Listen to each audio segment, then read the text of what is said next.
ನಮಸ್ಕಾರ. ನಾನು doctor Raj N ಸಿಂಹ, ರಂಗಭೂಮಿ ಕಲಾವಿದ. ಲಕ್ಷ್ಮೀ ಸಂಸಾರ ಗ್ರೂಪ್ನ ಒಬ್ಬ ಒಡನಾಡಿ. ನನಗೆ ಡಾಕ್ಟರ್ ಲಕ್ಷ್ಮೀ ಅವರು ಬಹುಶಃ ಒಂದು 20-25 ವರ್ಷಗಳ ಹಿಂದೆ ಪರಿಚಯವಾದಂಥ ನಮ್ಮ ಹಿರಿಯ ಕಲಾವಿದರು. ಕನ್ನಡ ಹವ್ಯಾಸಿ ರಂಗಭೂಮಿಯಲ್ಲಿ ಲಕ್ಷ್ಮೀ ಪ್ರಸಾದ್ ಅಂದರೆ ಯಾವತ್ತಿಗೂ ಮರೆಯಲಾಗದಂಥ ಒಂದು ಹೆಸರು ಆಗಿದೆ, ಒಂದು ನೆನಪು ಆಗಿ ಉಳ್ಕೊಳ್ಳುತ್ತೆ ಅನ್ನುವಂಥದ್ದು ನನ್ನ ಭಾವನೆ. ಲಕ್ಷ್ಮೀ ಅವರನ್ನು ನಾನು ಮೊದಲು ಭೇಟಿಯಾಗಿದ್ದು ಬಹುಶಃ 1995-96 ಅನಿಸುತ್ತೆ. ನಾನು ಇನ್ನೂ ಆಗ ಡಿಗ್ರಿ ಮಾಡ್ತಿದ್ದೆ. ಆ ಕಾಲಕ್ಕೆ ರವೀಂದ್ರ ಕಲಾಕ್ಷೇತ್ರದಲ್ಲಿ ನಾಟಕ ಮಾಡಬೇಕು ಅಂತ ಬಂದಾಗ ನನಗೆ ಮೊದಲು ಭೇಟಿಯಾಗಿದ್ದೆ ಲಕ್ಷ್ಮೀಯವರು. ಆಗ ನಾನು ರವೀಂದ್ರ ಕಲಾಕ್ಷೇತ್ರದಲ್ಲಿ ಲಕ್ಷ್ಮೀಯವರನ್ನು ನೋಡಿದ ಮೇಲೆ ಒಬ್ಬ ಹೆಣ್ಣು ರಂಗಭೂಮಿ ಒಳಗಡೆ ಇಷ್ಟು ಅವಿನಾಭಾವ ಸಂಬಂಧವನ್ನು ಇಟ್ಕೊಂಡು ನಮ್ಮನ್ನೆಲ್ಲ ಆತ್ಮೀಯವಾಗಿ ಸ್ವಾಗತಿಸಿ, ನಮ್ಮನ್ನು ರಂಗಭೂಮಿಯಲ್ಲಿ ಅಂದರೆ ಸ್ಟೇಜ್ ಮೇಲೆ ಹೇಗೆ ನಡ್ಕೋಬೇಕು, ಎಲ್ಲಿ ಎಂಟ್ರಿ ತಗೋಬೇಕು, ಹೇಗೆ ಬರಬೇಕು, ಹೇಗೆ ಹೋಗ್ಬೇಕು ಅನ್ನೋದನ್ನೆಲ್ಲ ಹೇಳ್ಕೊಟ್ಟಂಥ ಮೊದಲ ಗುರು ಅಂದ್ರೂ ತಪ್ಪೋಗೋದಿಲ್ಲ. ಅಂಥ ಲಕ್ಷ್ಮೀಯವರು ನನಗೆ ಮುಂದಿನ ದಿನಗಳಲ್ಲಿ ಹಲವಾರು ಬೀದಿ ನಾಟಕಗಳಲ್ಲಿ ನಾವು ಅವರು ಒಟ್ಟಿಗೆ ಸೇರಿ ನಾಟಕಗಳನ್ನು ಮಾಡ್ತೀವಿ.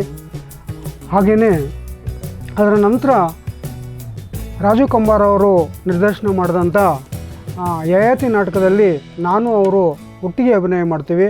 ಅದರ ಜೊತೆಗೆ ಪ್ರಸಾದ್ ಅವರು ಇರ್ತಾರೆ. ಹಾಗಾಗಿ ಹೀಗೆ ಅವರೊಟ್ಟಿಗೆ ನನಗೆ ಭಾಳಷ್ಟು ವರ್ಷಗಳ ಒಂದು ನೆನಪಿನ ಬುತ್ತಿನೇ ನನ್ನ ಮೇಲಿದೆ. ಹಾಗಾಗಿ ಅವರು ಬೆಂಗಳೂರು ವಿಶ್ವವಿದ್ಯಾಲಯದಲ್ಲಿ PhD ಮುಗಿಸಿ ಧಾರವಾಡ ಯೂನಿವರ್ಸಿಟಿಗೆ ಹೋದ ನಂತರ ಒಂದು ಚೂರು ಒಡನಾಟ, ಅಂದರೆ ದೂರ ಆದರೂ ಅನ್ನೋದಕ್ಕಿಂತ ಅಷ್ಟು ಸಂಧಿಸುವಂಥ ಸಂದರ್ಭಗಳು ಯಾವುವು ನನಗೆ ಸಿಗಲಿಲ್ಲ. ಹಾಗಾಗಿ ಅವರು ಇವತ್ತು ನಮ್ಮಂದಿ ಇಲ್ಲ ಅನ್ನುವಂಥ ವಿಷಯವನ್ನು ನಿಮ್ಮ ಹತ್ರ ಹಂಚ್ಕೊಳ್ಳೋದೇ ಒಂದು ರೀತಿಯ ವಿಷಾದವಾದಂಥ ಸಂಗತಿ ಅಂತ ನಾನಂತೂ ಭಾವಿಸ್ತೀನಿ. ಹಾಗಾಗಿ ಅವರ ನೆನಪಿನಲ್ಲಿ ಅವರಿಗೋಸ್ಕರ ಅವರೇ ಬರೆದಂಥ ಒಂದು ಕವನವನ್ನು ವಾಚನ ಮಾಡಬೇಕು ಅಂತ ನಾನು ಬಯಸ್ತಾ ಇದ್ದೀನಿ.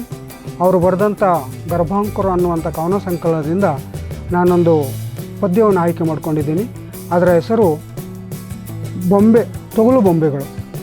ಈ ಶರದ್ ಋತುವಿಗೆ ಎಲ್ಲಿಲ್ಲದ ಸಂಭ್ರಮ, ಅತ್ತ ಜಾನಪದ ಜಾತ್ರೆ, ಇತ್ತ ಬೆಂಗಳೂರ ಹಬ್ಬ, ಮತ್ತೆಲ್ಲೋ ರಂಗೋತ್ಸವ, ಇನ್ನೆಲ್ಲೋ ಸಂಗೀತ ನೃತ್ಯಗಳ ಪಬ್ಬ, ಮೇಳಗಳ ಮೇಳಗಳ ಸುರಿಮಳೆ, ಅತ್ತ ಕವಿಗೋಷ್ಠಿ, ಇತ್ತ ನಾಟಕ ಶಿಬಿರ, ಮತ್ತು ಕೊಡವ ಉತ್ಸವ, ಎಲ್ಲೆಲ್ಲೋ ಹಾಸ್ಯೋತ್ಸವ, ಅಲ್ಲಿ ಪುಸ್ತಕ ಸಂತೆ, ಇಲ್ಲಿ IT ಅಂತೆ, ಮತ್ತು ಇನ್ನೆಲ್ಲೋ ಸಂವಾದಕ್ಕೆ ತಾಳ, ಅತ್ತ ಕ್ರೀಡಾಕೂಟ, ಇತ್ತ ಕ್ರಿಕೆಟಿಗರ ಆಟ, ಇವೆಲ್ಲದರ ನಡುವೆ ಅಲ್ಲೆಲ್ಲೋ ಚಿತ್ರೋತ್ಸವದ ಭರಾಟ.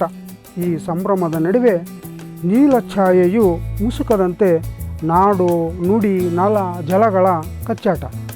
ಇತ್ತ ಕಾಸರಗೋಡು, ಅತ್ತ ಬೆಳಗಾವಿ, ಇನ್ನೆತ್ತಲೋ ಜನಗಳ ಓಟ, ಈ ಹಿಂದೆ ಕಾಣದ ಎಲ್ಲೆಗಳ ನೋಟ, ಇವೆಲ್ಲದರ ನಡುವೆ ಒಂದೆರಡಂಕಿ ಹೆಸರಲ್ಲಿ ಒಂದಂಕಿ ಕಾಟ.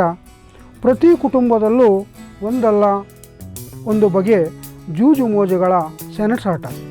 ಇವುಗಳೆಲ್ಲದರ ಹಿಂದೆ ಬಿರುಗಾಳಿ, ಸುನಾಮಿ, ಭೂಕಂಪ, ಚಂಡಮಾರುತದಾಟ, ಕಾರು, ಮೋಟಾರು, ಟ್ರೈನು, ಏರೋಪ್ಲೇನುಗಳ ಭೀಕರ ಗುದ್ದಾಟ. ಅತ್ತ ಭಯೋತ್ಪಾದನೆ, ಇತ್ತ ಭೂಗತ ಸಾಮ್ರಾಜ್ಯ, ಅತ್ತ ಬಾಂಬು, ಇತ್ತ ಕಾರ್ಗಿಲ್ ದಾಳಿ. ಹೀಗೆ ಬದುಕು ಜರ್ಜರಿತವಾದರೂ ಇಲ್ಲಿ ಎಲ್ಲವೂ ಬಹಳ ತಟಸ್ಥ. ಅತ್ತ ಹೋಗದೆ, ಇತ್ತ ಬಾರದೆ, 6ಕ್ಕೂ ಏರದೆ, 3ಕ್ಕೂ ಇಳಿಯದೆ, ಬದುಕು ಜಟಕಾಬಂಡಿಯಂತೆ ಎಳೆದೆಳೆದು ದುಸ್ತರವಾದರೂ ನಾವು ಎಂದಿನಂತೆ ಮಂದಸ್ಮಿತ ಬೀರುತ್ತಾ ಅಲ್ಲೆಲ್ಲೋ ನಿಂತು ಪೇಪರ್ ಓದಿ, ಕಾಪಿ ಹೀರಿ, ಹರಟೆ ಹೊಡೆದು ಈ ದಿನದ ಸೂರ್ಯಾಸ್ತವ ಕಳೆದು ಮರುದಿನದ ಸೂರ್ಯೋದಯಕ್ಕೆ ಕಾತರಿಸೋ ತೊಗಲು ಬೊಂಬೆಗಳು, ಹಾತೊರೆಯೋ ವಿಷಯ ಜಂತುಗಳು. ನಮಸ್ಕಾರ.